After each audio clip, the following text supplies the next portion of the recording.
What's poppin', people? I'm Rated D and I've tested positive for swag, and I've got the most cinematic gaming channel on YouTube. In this video, please listen to the whole video, and I'm not gonna try to bait the Xbox fanboys into getting upset. I'm not even trying to cater to the Sony fanbase. This is just the truth, and if Xbox fans can't understand this, then they're too far gone, okay? Sony, the way they went about doing things for this year, they went about doing things the right way. Okay, there's been a lot of controversy about remasters and recently about them trying to get the casuals on board. Let's talk about this first before I get into the holidays, okay?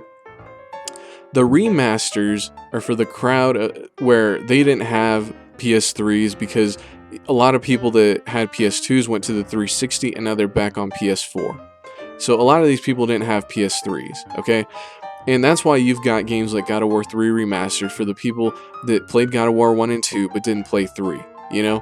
You've got the Uncharted collection most likely coming out at the end of the year for the people that didn't have PS3s because they had 360s. I personally am not going to get most of these remasters. You know, I'm not getting the Uncharted remaster even if it has the beta for Uncharted 4. Unless I can find it for a really good deal around Black Friday or something like that, I'm not getting it, dude. There's no reason for me to, because I have the stuff on PS3. I still play it, you know? So the remasters are for a certain crowd, okay?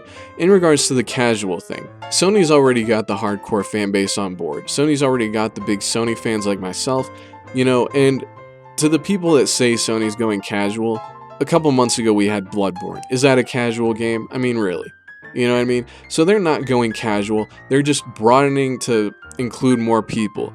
I mean, these same people complaining about the PS4 possibly, you know, including more casuals, were they complaining about the PS Move after the Wii came out? No, they weren't. So why are they complaining now? That's my question. To me, I think people are just complaining for the sake of complaining because they don't want the PS4 to succeed. And that shows you just how pathetic these people are.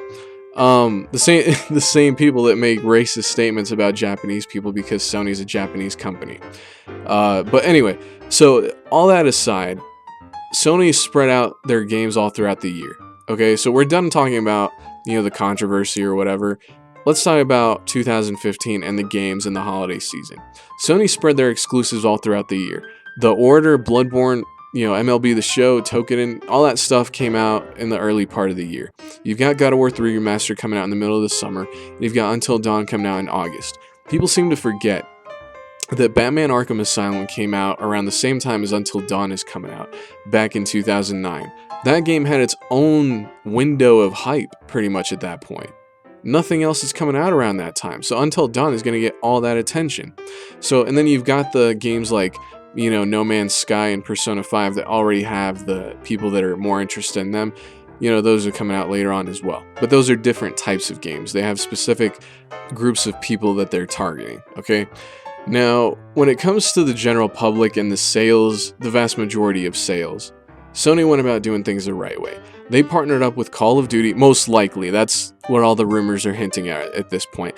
Yeah, so let's just say Call of Duty. They've got Assassin's Creed back on board after the 1 year that they left, which is a complete disaster. And then they've got a Star Wars shooter coming out right before the movie. They've got the big multiplats on board for the marketing, you know? People need to understand, especially the Xbox fanboys in this community and all over the internet, need to understand there are a lot of people that thought Call of Duty was exclusive to 360 last gen just because of the marketing. I know people like that in real life, dude. And then when they found out I had those games on PS3, they were shocked. You know? So of course, the exclusive marketing matters, dude. You know? And I mean, most people just don't care about exclusives. As much as we may not like that, that's the case. So people, they've got their, you know, their Call of Duty, their NBA 2K, their Madden, their Battlefield, their Assassin's Creed, whatever. They've got all this stuff. And then when you have, you know, this unique situation where a Star Wars shooter comes out right before the release of this big new movie, who's going to buy any of the exclusives around that time? Really, people, think about it. I mean, and that's why Sony did such a good job with spreading the exclusives throughout the year. Whereas Microsoft, the reason their games are going to flop this year is because they're all coming out within like 2 months with all these other big games coming out, dude. You know, yes, the Assassin's Creed fan base, myself included, we're going to get Syndicate. That's already locked down. The Call of Duty fan base, they're already getting Black Ops 3, you know? The Star Wars fan base, that's, like I said, it's a whole new thing. They're all going to get Battlefront, and depending on which system that's marketed for, if they don't have a next-gen system, they're going to get that next-gen system that the game's marketed for. And then, me personally, I'm always the type of dude where every year I get the new Assassin's Creed game, and maybe one other exclusive for the PS3 or PS4 or whatever, you know? So, if The Last Guardian does come out this year, then I'm going to get Assassin's Creed and The Last Guardian. Most Xbox fans, they're going to get, whatever, Call of Duty, Assassin's Creed, whatever, plus Halo 5. Nobody's going to care about Tomb Raider, and nobody is going to care about Forza, especially. Forza is going to be set to die, dude. You know, the Xbox fanbase just can't understand that they keep talking about how Sony supposedly has no games for the end of the year when E3 is right around the corner. We're definitely going to get some announcements about games in the future. According to Verendis, at the end of last year, one big PS4 exclusive for the end of the year is going to be announced at E3. We'll have to see if that release date has changed, if it's been delayed, whatever. But, you know, like I said, they're complaining about Sony not having big games for the end of the year. We've had big games all throughout the year so far, dude. What has the Xbox fan base had? Scream Ride? I think that's the name of the game. You know, that's it, dude. I mean, nobody in the general public cares about the exclusives. Tomb Raider already sold terribly on the Xbox as it is. Nobody's going to buy that. You know, nobody's going to buy Forza. People are going to buy Halo and one of the big multiplats, maybe two of them. That's it, dude. So Microsoft set their exclusives to die. Meanwhile, Sony spread them all throughout the year.